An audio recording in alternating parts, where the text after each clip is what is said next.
오늘 말씀은 사사기 4장 1절에서 14절 말씀입니다. 우리 한 절씩 교독하실 때 제가 먼저 읽습니다. 삼손이 딥나에 내려가서 거기서 블레셋 사람의 딸들 중에서 한 여자를 보고 올라와서 자기 부모에게 말하여 이르되 내가 딥나에서 블레셋 사람의 딸들 중에서 한 여자를 보았사오니 이제 그를 맞이하여 내 아내로 삼게 하소서 하매 그의 부모가 그에게 이르되 내 형제들의 딸 중에나 내 백성 중에 어찌 여자가 없어서 네가 할례 받지 아니한 블레셋 사람에게 가서 아내를 맞으려 하느냐 하니 삼손이 그의 아버지에게 이르되 내가 그 여자를 좋아하오니 나를 위하여 그 여자를 데려오소서 하니라. 그때 블레셋 사람이 이스라엘을 다스린 까닭에 삼손이 틈을 타서 블레셋 사람을 치려 함이었으나 그의 부모는 이 일이 여호와께로부터 나온 것인 줄은 알지 못하였더라. 삼손이 그의 부모와 함께 딥나에 내려가 딥나의 포도원에 이른즉 젊은 사자가 그를 보고 소리 지르는지라. 삼손에게 강하게 임하니 그가 손에 아무것도 없이 그 사자를 염소 새끼를 찢는 것 같이 찢었으나 그는 자기가 행한 일을 부모에게 알리지 아니하였더라. 그가 내려가서 그 여자와 말하니 그 여자가 삼손의 눈에 들었더라. 얼마 후에 삼손이 그 여자를 맞이하려고 다시 가다가 돌이켜 그 사자의 죽음을 본즉 사자의 몸에 벌떼와 꿀이 있는지라. 손으로 그 꿀을 떠서 걸어가며 먹고 그의 부모에게 이르러 그들에게 그것을 드려서 먹게 하였으나 그 꿀을 사자의 몸에서 따왔다고는 알리지 아니하였더라. 삼손의 아버지가 여자에게로 내려가매 삼손이 거기서 잔치를 베풀었으니 청년들은 이렇게 행하는 풍속이 있었음이더라. 무리가 삼손을 보고 30명을 데려와서 친구를 삼아 그와 함께 하게 한지라. 삼손이 그들에게 이르되 이제 내가 너희에게 수수께끼를 내리니 잔치하는 이래 동안에 너희가 이것을 풀어 내게 말하면 내가 베어 30벌과 겉옷 30벌을 너희에게 주리라. 그러나 그것을 능히 내게 말하지 못하면 너희가 내게 베어 30벌과 겉옷 30벌을 줄지니라 하니 그들이 이르되 네가 수수께끼를 내면 우리가 그것을 들으리라 하매 삼손이 그들에게 이르되 먹는 자에게서 먹는 것이 나오고 강한 자에게서 단 것이 나왔느니라 하니라. 그들이 사흘이 되도록 수수께끼를 풀지 못하였더라. 아멘. 자, 오늘부터 삼손의 이야기가 본격적으로 등장하게 됩니다. 오늘 보면 1절에서 3절의 말씀 보면 삼손은 딥나라는 그 지역에서 블레셋 여인들을 보고는 이제 한눈에 반합니다. 그래서 부모에게 그 여인들 중에 하나를 나의 아내로 맞이하게 해달라, 나를 좀 도와주세요 라고 삼손이 부모에게 이야기합니다. 자, 어떻게 보면 본인이 직접 자기의 아내를, 와이프를 만나고 찾아야 되는 것이 아닐까 생각될 수 있지만, 결혼을 그가 직접 추진하지 않았던 이유는요, 당시 이스라엘에는요, 결혼 문화와 율법에 따라서 부모가 결혼을 주도했기 때문에 이제 그렇습니다. 결혼은 두 가문 간의 계약이기 때문에 부모가 주도적으로 상대방의 가정과 협상을 이제 해야 되는 거예요. 그냥 아들, 딸들이 좋아하니까 각자 결혼합시다 이런 것이 아니라 계약이 그 안에 있었고 협상이 그곳에 있었기 때문에 그것은 당사자들이 그것을 해결할 수 있는 부분들이 아니어서 부모들이, 당시의 결혼 문화는 부모들이 주도적으로 이끌어 갔습니다. 특별히 아들이 결혼할 때는요, 부모가 신부 측 가정과 결혼의 조건이 있습니다. 지참금이라는 것이 있어요. 모하르라는 것이 있어서 얼마를 가져올 수 있느냐, 얼마를 가져와라. 이제 이런 것들이 부부간에 이제 부모간에 이제 협의가 이제 이루어져야 됩니다. 따라서 삼손은요, 성인이었지만 그 당시의 문화적인 배경에 따라서 당연히 부모가 자기 아내를 데려올 수 있도록 진행해야 했기 때문에 부모에게 이렇게 부탁을 합니다. 그리고 그 여인은요, 특별히 블레셋 여인이었어요. 이방 여인이었기 때문에 율법적으로도 민감했었던 거예요. 삼손이 이스라엘 백성이었고 또 나신이었기 때문에 이방 여인과 결혼한다라는 것은 있을 수 없기 때문에 더 부모에게 쫄라서 이제 결혼을 좀 요청을 하고 있습니다. 당연히 삼손의 부모는요, 이방 여인과의 결혼을 반대하게 됩니다. 그런데 이렇게 반대했었던 이유는요, 출애굽기 34장 15절 16절에 이렇게 기록하고 있습니다. 왜냐하면 이방인과의 결혼을 금지했기 때문에 그런 거예요. 너는 삼가 그 땅에 거민과 언약을 세우지 말라. 이는 그들이 모든 신을 음란히 섬기며 그 신들에게 희생을 드리고 너를 청하면 내가 그 희생을 먹을까 함이며 또 내가 그들의 딸들과 내 아들들의 아내를 삼음으로 그들의 딸들이 그 신들을 음란히 섬기며 내 아들로 그들의 신들을 음란히 섬기게 할까 함이니라. 아멘. 이방 여인이 더 아름답고 이쁠 수 있겠습니다. 그러나 성경이 분명히 말하는 것은 그들이 우상을 가져올게 될 것이고 그들의 희생, 우상에게 드려진 제사의 음식들을 너로 하여금 먹게 하려는 어떤 그런 이야기들이 계속 있을 것이니까 너희는 절대 이방 여인들과 결혼하지 말라라고 분명히 이렇게 성경에 기록되어 있습니다. 그럼에도 불구하고 삼손은요, 결혼을 이제 강행하려고 합니다. 이제 부모를 설득하려고 합니다. 자, 그런데 이것이 하나님의 계획 안에 있었던 특별한 일이었다라고 오늘 성경은 말해주고 있어요. 이방 여인을 데려와야 되겠다라고 말하면서 부모가 반대하면서 곧 이어서 성경에 이것은 하나님의 뜻이었다, 하나님의 섭리였다, 이것을 성경은 말해주고 있습니다. 오늘 본문 14장 4절 말씀에 보면 제가 읽어봅니다. 그때 블레셋 사람이 이스라엘을 다스린 까닭에 삼손이 틈을 타서 블레셋 사람을 치려 함이었으나 그의 부모는 이 일이 여호와께로부터 나온 것인 줄은 알지 못하였더라. 네, 삼손은 나름대로 작정을 했었던 거예요. 계획을 세웠던 거예요. 이렇게 하면서 그들 가운데 침투하게 되고 그래서 블레셋 사람들을 내가 죽여야 되겠다라는 어떤 그런 계획이 그 안에 있었는데 그러나 그의 부모는 이 일이 하나님에게로부터 여호와께로부터 나온 것인 줄은 알지 못하였다. 이렇게 기록하고 있습니다. 여러분, 삼손의 부모는요, 이렇게 이 일들을 알지 못했지만 삼손의 이방 여인과 결혼의 요청은 단지 어떤 개인의 욕망, 물론 이 삼손의 결정한 이 계획들이 하나님의 섭리 안에 있었고 하나님의 뜻이라고는 말하지만 결국엔 그에게 그런 삶을 추구하는 어떤 그런 삶의 모습이 연약함이 그에게도 있었던 것입니다. 그런데 하나님께서 블레셋을 치려는 계획이 일부였었는데요.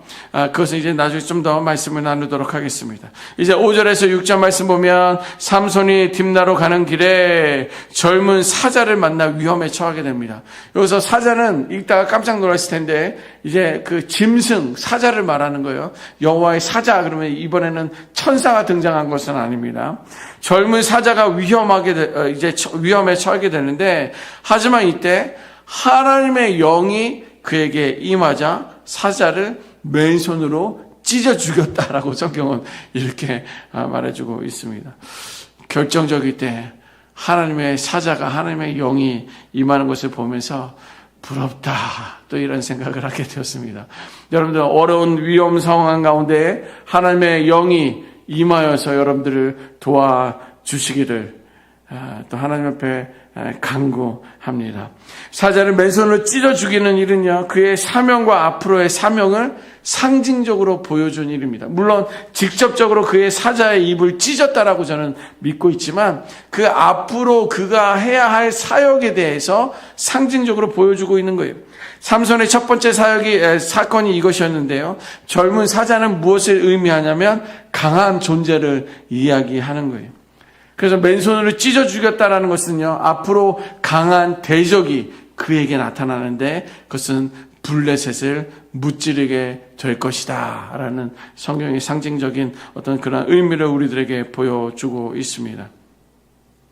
삼손이 그렇게 할 수 있었던 것은 어떻게 젊은 사자의 입을 찢어서 죽였는지는 오늘 본문 6절에 기록된 것처럼 하나님의 영이 그에게 임했기 때문입니다. 여러분, 이것은요, 삼손 사역의 전체가 성령의 능력에 달려있다는 것을 우리들에게 말해주고 있는 거예요. 그러나 동시에 그의 힘의 근원인 성령을 잊어버리게 되면 위기가 온다라는 복선도 깔려있는 거예요. 그의 사역은 성령에 의해서 붙들림 받아 사자의 입을 찢은 것처럼 블레셋을 이기겠지만, 그러나 그 모든 것들이 성령에게서 왔다라는 것을 내가 잊어버렸을 때는요, 그에게는 위기가 온다는 것을 말해주고 있는 거예요. 이어서 7절 말씀 보면요, 삼손은 여인을 만나고 이야기를 해보더니 삼손의 눈에 들었다라고 성경 말해주고 있어요. 뭐예요? 우리말 표현은 한눈에 반한 거예요. 그의 외모 때문인지 아니면 언면 때문인지 한눈에 반하게 됩니다. 여기서 삼손의 눈에 들었다라는 말은 자기의 기준과 자기 판단에 따른 선택이 그에게 있었다라는 거예요. 삼손은요, 하나님은 배제합니다. 자기의 정체성, 자기의 사명이 무엇인지 하나님의 말씀은 배제하는 거예요. 그리고 부모의 뜻도 제껴둡니다. 자기의 감정, 자기의 기준에 앞서면서 자기의 눈에 들게 된 거예요. 삼손은 이후에도요, 눈에 보기 좋다라는 그런 성경의 단어들이 성경에 계속적으로 기록하고 있습니다. 자기 눈에 보기 좋다는 것은요, 여인을 쫓는 모습을 간접적으로 우리들에게 말씀해주고 있는 거예요. 지금 보면 딥나 여인, 이방 여인이죠. 또 가사의 기생을 좋아하게 됩니다. 이방 여인이죠. 이후에 드릴라까지. 거기에 뭐예요? 결정타를 당하게 되는데, 드릴라까지도 자기의 눈에 보기에 좋으며 결정하고 여자를 따라가는 그런 모습들을 보게 됩니다. 결국 이 눈에 들었다는 표현은요, 삼손의 약점이 어디에 있는지, 그가 무엇에 흔들리고 있는지를 반복적으로 성경은 밝혀주고 있는 거예요. 우리들도요, 눈에 보기에 좋은 연약한 점들이 있어요. 어떠한 상황만 되면, 어떠한 환경만 되면 우리들의 마음이 막 요동치면서 중심을 갈 바를 잘 잡지 못하는 때가 있는데요, 그것은 우리의 눈에 보기에 좋은 우리들의 약점이 그 안에 있다라는 거예요. 여러분, 삼손의 눈에 든 선택은요, 인간적이고 감정적인 동기에서 비롯되었기 때문에 그렇습니다.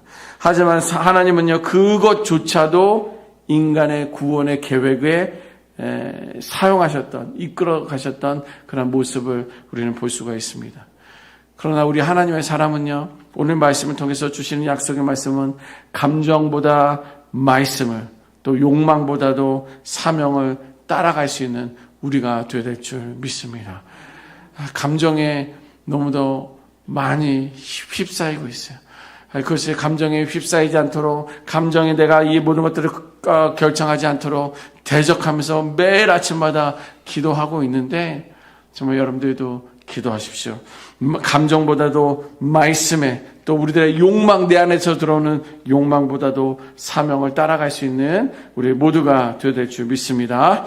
8절에서 9절 말씀 보면, 이제 삼손은요, 다시 딥나로 가던 길에 사자의 사체 속에서 꿀을 발견하게 됩니다. 이 사자는 며칠 전에 자기가 죽였던 사체인지는 알 수가 없지만 사자의 사체에서 꿀을 발견하게 돼요. 그래서 저는 너무 궁금해가지고 막 이것저것 찾아봤습니다. 어떻게 이 본문에 나오는 사자의 사체에서 꿀이 나올 수 있느냐 그랬는데, 신학자들이 이야기한 거, 또 현재 어떤 이런 것들 보니까, 그 당시에는 이제 우리 캘리포니아처럼 되게 드라이하고 뜨거운 나라이기 때문에, 거기서 사자가 죽게 되면 거기가 이제 그게 말라버리게 되고, 또 거기에 어떤 벌들이 와서 거기서 꿀을 생성하기도 한다, 이런 이야기가 있더라고요.